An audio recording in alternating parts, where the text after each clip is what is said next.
इतने इंपॉर्टेंट मुद्दे आप उठाते हैं और आप लोकतंत्र और लोकतांत्रिक संस्थाओं की बात कर रहे हैं, बहुत अहम मुद्दे हैं। अच्छा एक बात बताइए, फिर भी आपके नेता राहुल गांधी हरा नहीं पा रहे हैं मोदी जी को। अरे कोई कुश्ती का मैच थोड़ी चल रहा है, बॉक्सिंग थोड़ी हो रहा है।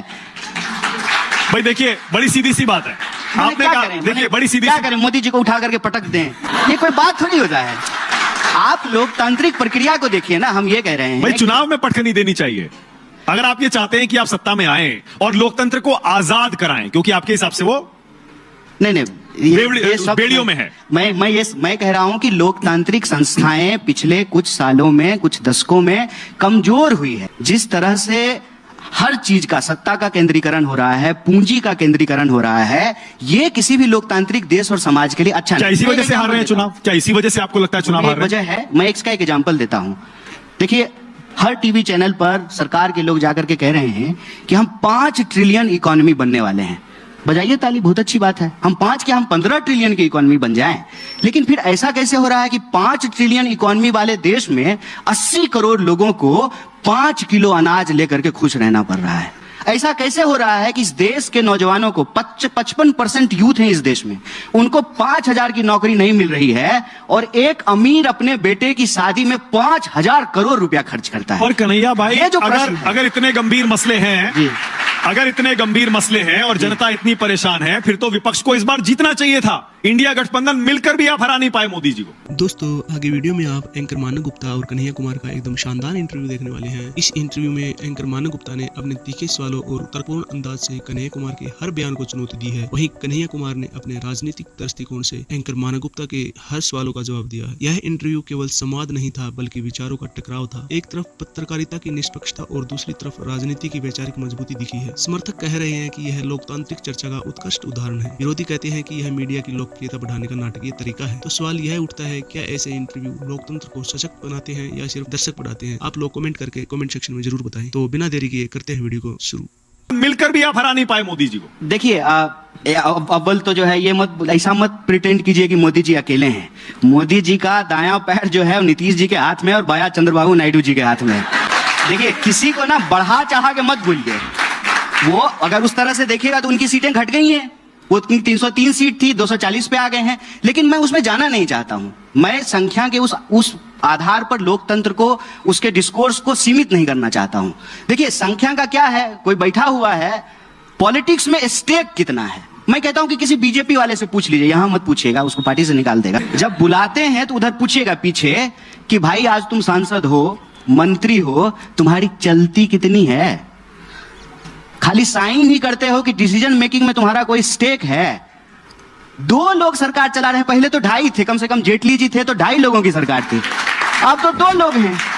और बताइए, और आप देखिए कि सत्ता का केंद्रीकरण कैसे हो रहा है। और आप ये मत कीजिए मानक जी, आप अकेले थोड़ी चैनल चलाते हैं, वो कैमरामैन का कोई रोल नहीं है, वो एडिटर जो बैठ करके कान में आप लगाए हुए हैं, वो जो बोल रहा है आपको, उसका कोई रोल नहीं है। आपके यहाँ भी पार्टी 1-2 ही लोग चलाते हैं। नहीं, बिल्कुल राहुल गांधी की चलती है? बिल्कुल नहीं है। क्या बात करते हैं आप, मुझे पूछिए। सिर्फ राहुल गांधी की चलती है? बिल्कुल ऐसा नहीं है, यही तो मैं कह रहा हूं, ये ऐसा नहीं है। आप हमसे पूछिए कोई ऐसी बात जो बीजेपी का नेता जवाब नहीं दे सकता है। पूछिए कोई ऐसा प्रश्न, हम यहाँ आपके सामने खुले होकर के जो उस पर पोजीशन लेंगे। आप पूछिए कि इमरजेंसी सही हुआ कि गलत हुआ। कांग्रेस में हम प्रश्न बता देते हैं, पूछिए कि इमरजेंसी सही था कि गलत। पूछिए, बोलिए, बताइए। गलत था। हाँ। हम बोल रहे हैं, बोलिए। आप बीजेपी के किसी नेता से पूछ लीजिए कि आज इमरजेंसी लगी हुई है, सही है कि गलत है, धीरे से नहीं भी नहीं बोलेगा। पता है आपको, यह फर्क होता है। अच्छा, राहुल की नहीं चलती है तो किसकी चलती है? उनकी भी चलती है, सबकी चलती है। कांग्रेस पार्टी किसी एक व्यक्ति की पार्टी थोड़ी है। कांग्रेस पार्टी हजारों करोड़ों कार्यकर्ताओं की पार्टी है, सबकी चलती है। एक बात बता देते हैं, कांग्रेस पार्टी में राहुल जी का विरोध करके भी आप कांग्रेस में रह सकते हैं, बीजेपी में आप मोदी जी का विरोध करके बीजेपी में नहीं रह सकते हैं। इस बात को याद रखिएगा। आपकी पार्टी कंफ्यूज रहती है अरविंद केजरीवाल पे। अजय माकन कहते हैं देशद्रोही हैं, पूरी पार्टी कहती है अरविंद केजरीवाल भ्रष्ट हैं, शराब घोटाला देखिए हमने उठाया था। अब फिर गठबंधन भी कर लेते हैं। देखिए, और अब कहते हैं कि उन्होंने काम नहीं किया है कि आपको ना पत्नी है, आपको सच को ना पूरी आंख से देखना होता है। एक व्यक्ति में सिर्फ अच्छाई नहीं होती और सिर्फ बुराई नहीं होता है। अरविंद जी जब बीजेपी के खिलाफ लड़ते हैं तो हमारे सहयोगी हैं, अरविंद जी जब लेकिन हमारे खिलाफ लड़ेंगे तो हमारे विरोधी होंगे, इसमें कंफ्यूजन क्या है मुझे बता दीजिए तो। देशद्रोही है, हैं? देशद्रोही है? नहीं देशद्रोही नहीं है ना। अजय माकन ने क्यों कहा फिर? अजय माकन जी ने दिए तो अजय माकन जी इसका जवाब देंगे। आपके नेता हैं? लेकिन मेरा मानना है कि इस देश में देशद्रोही बनाने का ठेका बीजेपी ने नहीं रखा है। वो स्टिकर, वो इमोजी होता है ना आप लोगों के उसमें इंस्टाग्राम पे, तो देशद्रोही वाला इमोजी लेकर के बीजेपी घूम रही है। ज्यादा आप सवाल पूछ दीजिएगा तो आपके भी मुंह पे चिपका देगी। आरोप ये लगता है क्योंकि कांग्रेस पार्टी बार बार सारे मुद्दे उठा के भी बीजेपी को हरा नहीं पा रही है, इसीलिए उसने अब ये मुद्दा उठाया है, जातिगत जनगणना का। तो ये एक बात बताइए, हम मतलब चुनाव कुछ सीट हमारे कम हो गए तो हमारा राजनीति करना अप्रासंगिक हो गया, ये कौन सी बात हो गई? तो बीजेपी 2 सीट जीती थी किसी जमाने में, और फिर जो है 80 जीती, 180 जीती, 303 जीती, अभी 240 जीत गई। चुनाव होते रहेंगे, लोकतंत्र चलता रहेगा, देश आबाद रहेगा, कोई जो है चुनाव में जीतेगा, कोई हारेगा, ये प्रक्रिया चलती रहेगी। और इसके आधार पर क्या राजनीति करना बंद कर? और राहुल गांधी ये क्यों कहते हैं कि इंडियन स्टेट के खिलाफ लड़ रहा हूं मैं, क्योंकि बीजेपी कह रही है ये असली देशद्रोही तो ये है। इंडियन स्टेट का मतलब होता है भारत राज्य, जिसमें संवैधानिक व्यवस्था में जितने भी पद हैं, संस्थाएं सब आती हैं, और उसमें तो एलओपी का पद भी होता है जिस पर वो खुद बैठे हुए हैं। देखिए मानक जी, आपने अच्छा कि एक सवाल पूछा, अभी तक ना मुझे इस पे बोलने का मौका नहीं मिला था, मुझे ना 2 मिनट अनइंटरप्टेड बोलने दीजिएगा इस पे। पहली बात तो ये कि ये बयान आज उछाला क्यों जा रहा है, as a audience, as a receiver end पे ना मैं इसको ऐसे समझता हूं कि दरअसल मोहन भागवत जी ने ना 1 दिन पहले कहा कि 47 में जो आजादी मिली वो झूठी थी। बयान वो था, मुद्दा वो था। अब क्या है ना कि डाइवर्ट करना है तो कुछ पकड़ लो जिससे बात कहीं और पहुंच जाए। मैं इसको एक्सप्लेन करता हूं। देखिए, अगर आपको कहना है ना कि देशद्रोह क्या है, तो आज के डेट में जो राज व्यवस्था है वो राज व्यवस्था संविधान की राज व्यवस्था है। इससे पहले अंग्रेजों की राज व्यवस्था थी, उससे पहले मुगलों की राज व्यवस्था थी। संविधान के राज व्यवस्था में संविधान लागू होने की प्रक्रिया को झूठा साबित करना, मतलब भागवत जी के नजर में महिला पुरुष बराबर हुए, दलित ब्राह्मण बराबर हुए, ये झूठ था जो 47 में हुआ। वो राजद्रोह नहीं है, वो देशद्रोह नहीं है।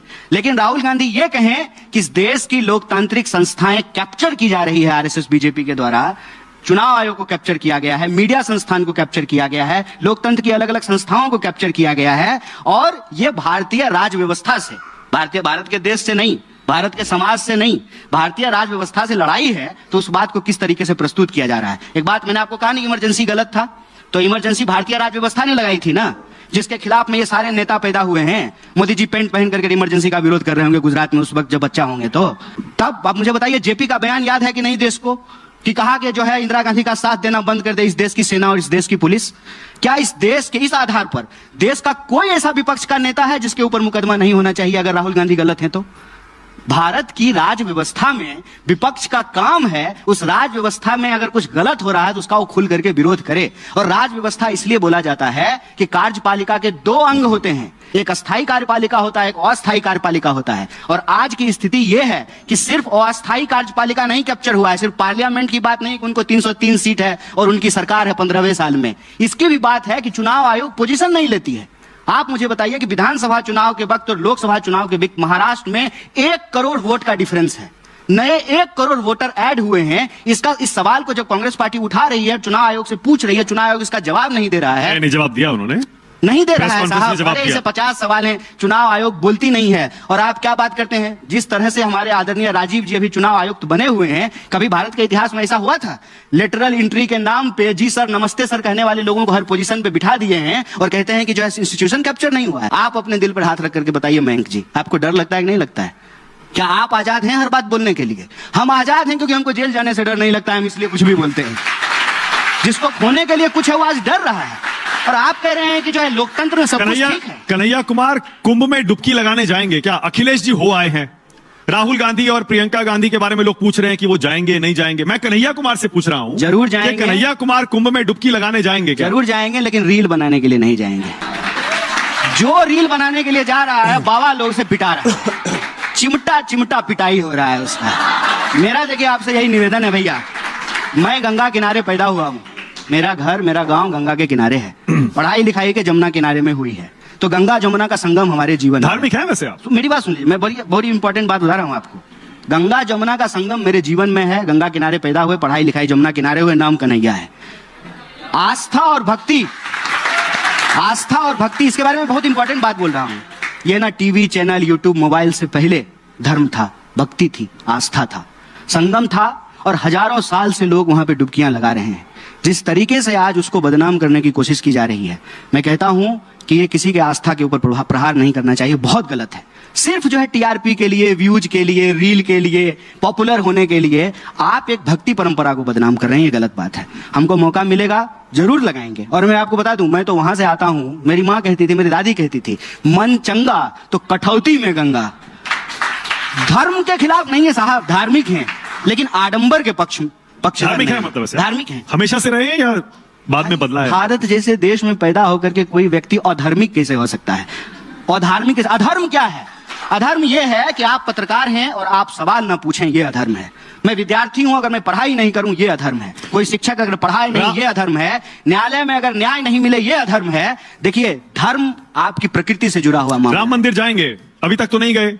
नहीं, राहुल गांधी नहीं गए, प्रियंका गांधी नहीं गई, कन्हैया कुमार नहीं गए, कांग्रेस के बड़े नेता। कौन से राम मंदिर की बात कर रहे हैं? जो अयोध्या में बना सुप्रीम कोर्ट के फैसले के बाद। गली के राम मंदिर में जाएंगे, राम जी वहां भी हैं, राम जी वहां भी हैं।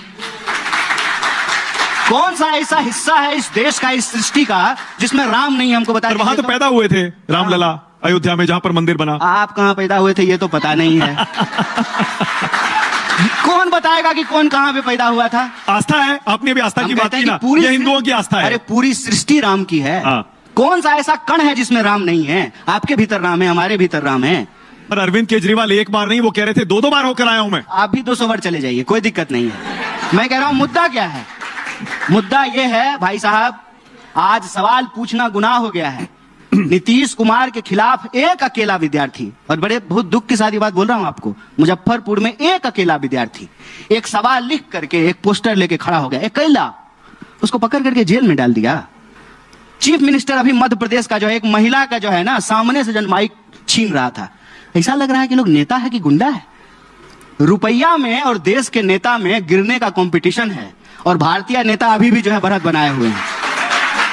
कन्हैया, राज सत्ता इतनी पतित हो गई है, राज सत्ता गुंडाई कर रही है, अपने लोगों के ऊपर लाठियां चला रही है। बताइए, किसान का अनाज आएगा दिल्ली, किसान का दूध आएगा, किसान की सब्जियां आएगी, किसान नहीं आएगा, उसके लिए कील बोए जाएंगे रोड पे, किसान नहीं आएगा, नौजवान नहीं आएगा। कोई ऐसा राज्य बता दीजिए जहां भर्ती में हो रहे धांधली के खिलाफ नौजवान मार नहीं खा रहा है। कन्हैया कुमार, वैसे मुलाकात हुई है कभी मोदी जी से आपकी?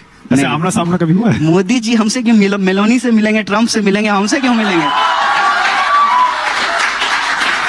हम तो देश के नागरिक हैं ना। किसी कार्यक्रम में 2014 से पहले हम देश के साधारण नागरिक हैं, हमसे क्यों मिलेंगे? वो मिलते हैं बड़े बड़े लोगों से, अदानी जी से मिलेंगे, अंबानी जी से मिलेंगे, कपूर परिवार से मिलते हैं, हमसे क्यों मिलेंगे? वो उससे मिल लेंगे, ठीक है ना। चुनाव क्यों जीत रहे हैं? 2002 के बाद से नरेंद्र मोदी एक भी चुनाव नहीं हारे। पहले गुजरात में जीतते रहे, उसके बाद यहां भी 3 चुनाव जीत गए। आप चाहते हैं कि हम बोलें सारा सच, जो कि जरूरी नहीं है, तो मोदी जी एक लौता जो है ना, मुझे लगता है मुख्यमंत्री होंगे जो बिना चुनाव जीते मुख्यमंत्री भी बन गए थे। ये कभी क्यों नहीं बोलते हैं? बहुत लोग बने हैं ऐसे तो। कभी चुनाव नहीं लड़े, वो चुनाव नहीं लड़े, कभी चुनाव नहीं लड़े और मुख्यमंत्री बन गए जाकर के। ये बात लोगों को पता नहीं बाद में तो जीते ना, बाद में तो बार बार जीते। अरे तो एक बार हमको भी मुख्यमंत्री बना दीजिए ना, हम भी नहीं हारेंगे। कैसे जीत रहे हैं बताइए? ये कोई रॉकेट साइंस है को कैसे चुनाव जीत रहे हैं?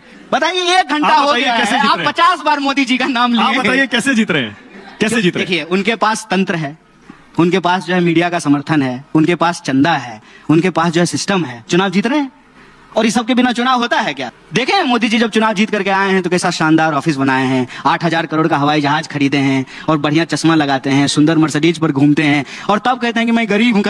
हम कहते हैं, हे प्रभु, हमको भी ऐसा गरीब बना दीजिए। कन्हैया कुमार बार बार जब ये कहते हैं कि बीजेपी लोकतंत्र की हत्या करती है, मोदी जी लोकतंत्र की हत्या करते हैं, उनके यहाँ तो अध्यक्ष का चुनाव हो रहा है। अच्छा, आपको नहीं महसूस होता? उनके यहाँ बीजेपी, ईमानदारी से एक बार बोल दीजिए। रुकिए ना 1 मिनट।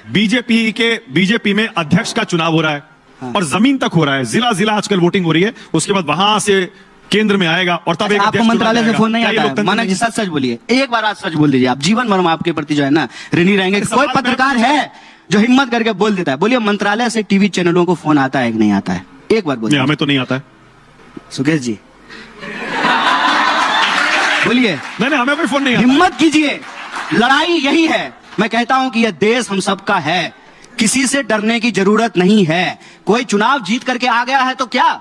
जनता ने ये वोट दिया है, जनता को सच बताइए, यही जनता कान पकड़ करके उनको गंदी से बाहर कर देगी। घबराने की जरूरत नहीं है, लड़ाई यही है और कांग्रेस पार्टी ये लड़ाई लड़ेगी। ठीक है, मैं दोबारा पूछ रहा हूँ, बीजेपी में अध्यक्ष का चुनाव हो रहा है और लोकतांत्रिक प्रक्रिया से हो रहा है। हमारे यहाँ भी हुआ है, हम भी वोट दिए थे खड़गे जी को। सॉरी, वोट बताना नहीं चाहिए था। वो गुप्त मतदान होता है, हमारे यहाँ भी चुनाव हुआ। तो आप बीजेपी पर ये आरोप कैसे लगा सकते हैं? जी जो है चुनाव लड़े, तो बीजेपी पर ये आरोप कैसे लगा सकते हैं आपकी वो लोकतंत्र विरोधी है? बीजेपी में लोकतांत्रिक चुनाव हो रहा है, जिलों में वोटिंग हो रही है आजकल, फिर उसके बाद केंद्र में भी वोटिंग होगी।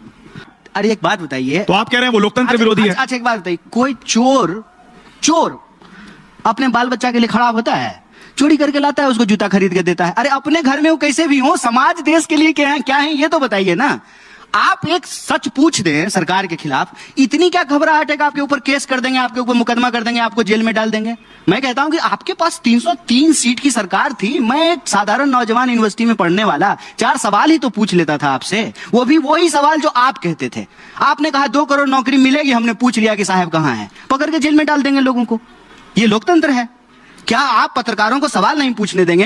अच्छा, कभी कभी क्या होता है, उनको भी रील बनाने का शौक चढ़ता है, भूल जाते हैं कि प्रधानमंत्री हैं वो इन्फ्लुएंसर, ऑलरेडी इन्फ्लुएंस कर रहे हैं 140 करोड़ लोगों को, पर रील बनाने लगते हैं यूट्यूब चैनल। अब ये रील तो सब बनाते हैं, राहुल गांधी नहीं बनाते। अच्छी बात है, मैं क्या, राहुल जी भी बनाते हैं रील्स तो। अरे तो आप भी बनाइए, हम भी बनाते हैं। मैं इसको बुरी बात नहीं कह रहा हूं, लेकिन हम कह रहे हैं आप प्रधानमंत्री हैं, आप मैंने हर संडे आ जाएंगे मन की बात सुनाने के लिए, फिर कहेंगे कि सब्सक्राइब कीजिए, लाइक कीजिए, सारा टीवी चैनल पर भी आप ही चलेंगे, विपक्ष के नेता को भी बुला करके आप उनके बारे में पूछते हैं, बताइए। तो हर जगह तो आप हैं, सर्वस्व हैं आप। अच्छा ठीक तो है। मेरा ये है कि आपके पास इतनी ताकत है, इसी जनता ने आपको वोट दिया है, आप ये तो बताइए कि जो आपने कहा था कि आपके खाते में 15 लाख आएगा, आप 2022 तक सबको पक्का मकान मिल जाएगा, बुलेट ट्रेन चलने लगेगी। अरे बुलेट ट्रेन नहीं चली, कम से कम बुलेट कोई पटरी पे दौड़ा करके इनॉग्रेशन कर देते। आप कन्हैया कुमार में आपको वापस दिल्ली। अच्छा इस पे कोई पूछ ले। हाँ। अपना नेता, और मैं अपना नेता मैं बताता हूँ, बीजेपी के भी कुछ सांसद जो पहली बार सांसद थे मोदी जी के साथ, वो छोड़ करके कांग्रेस में आए हैं और उन्होंने बताया कि राजा जैसा व्यवहार करते हैं, और सवाल पूछ लिया तो मेरा पक्का हो गया कि मेरा टिकट काट देते। अच्छा ओके, अब तो मैं आपको सवाल नहीं पूछने देंगे। चुनाव पर आ रहा हूं मैं। और मैं एक बात बताता हूं, आप खुद पूछिए ना, मेरी बात छोड़ दीजिए। मैं कौन होता हूं कि 140 करोड़ लोगों के लिए तय करूंगा क्या सही है क्या गलत है? आप तय कीजिए। क्या आप आजादी से अपने विचार रख सकते हैं? आप अपने मुद्दे उठा सकते हैं? आपको आपकी योग्यता के हिसाब से नौकरी मिल रही है? किसानों को उनके फसल का दाम मिल रहा है? क्यों हर 3 मिनट में इस देश की किसी महिला के साथ यौन अपराध हो रहा है? क्यों हर 1 घंटे में किसान आत्महत्या कर रहा है? क्यों हर 1 घंटे में 2 नौजवान आत्महत्या कर रहा है? ये हम कर रहे हैं क्या? दिल्ली राहुल गांधी बनेंगे कन्हैया कुमार प्रधानमंत्री, या बन सकते हैं? पीएम मटेरियल है उसमें। अरे हमको बनाना होता है ना, तो हम आपको सबसे पहले किसी टीवी चैनल का मालिक बना देते हैं। भाई जो किसान मेहनत कर रहा है, खेत का मालिकाना हक उसके पास हो, तो जो पत्रकार मेहनत करता है, जो एडिटर मेहनत करता है, वो जो है न्यूज चैनल का मालिक हो। उसी तरह से हमारे हाथ में नहीं है, ये है देश की जनता के हाथ में। और अगर वो देश की जनता को प्रॉमिसिंग लगेंगे, उनकी लड़ाई में जिस तरह से वो शामिल हो रहे हैं उसी तरह से शामिल होते रहेंगे, तो जरूर बन जाएंगे।